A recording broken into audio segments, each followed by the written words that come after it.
नमस्कार, मैं चंद्रभूषण भट्ट अपने चैनल पे आज एक नए बोले बिहार जाने देश चैनल के लिए एक नए एपिसोड के साथ आपसे मिलने आया हूँ।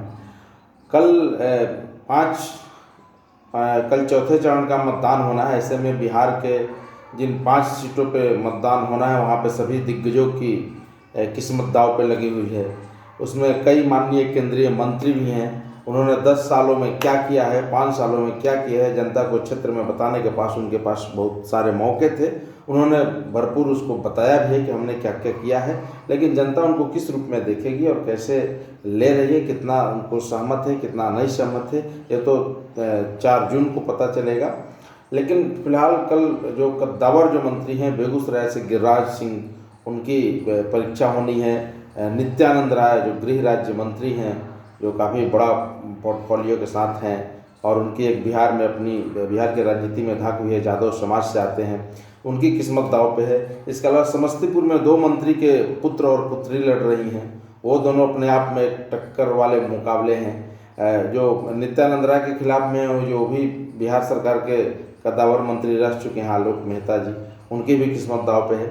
तो इन सभी लोगों के साथ किन किन मुद्दों पे अपनी अपनी बात लोगों के जनता के सामने रखे हैं, जनता इसमें कितना रिस्पांस लेती है, ये तो देखने वाली बात है। लेकिन कल का मतदान जो होगा बहुत ही महत्वपूर्ण और चुनौतीपूर्ण होगा। ऐसे में प्रधानमंत्री खूब मेहनत किए हैं, राज्य के मंत्री स्तर पर भी खूब मेहनत की गई है। प्रधानमंत्री हर उन लोकसभा क्षेत्रों को टच किए हैं जहाँ से अपनी बात को कह सकें। माननीय मोदी जी अपनी कामों को भी गिनाए हैं, लोगों को जनता के साथ आशीर्वाद भी मांगे हैं पुनः तीसरी बार प्रचंड बहुमत के साथ 400 पार का नारा लगाते हुए। तो अब देखिए जनता कितनी सहमत होती है। मूल रूप से जितने भी जगह पर वोटिंग है उसमें कास्ट का फैक्टर तो है ही है, लेकिन विकास का तड़का भी बहुत महत्वपूर्ण है।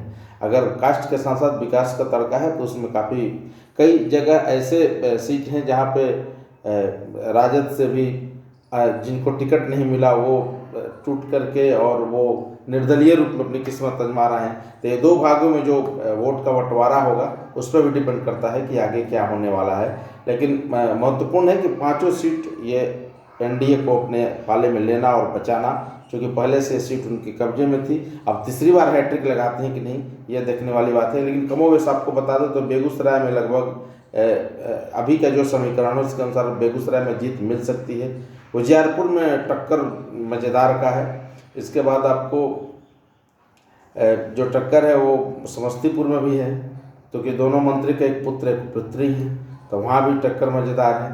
तो ऐसे ऐसे सभी सीटों पे अपने अपने मुकाबले हैं, लेकिन देखना होगा कि कितना मकसद में अपने कामयाब होते हैं। धन्यवाद।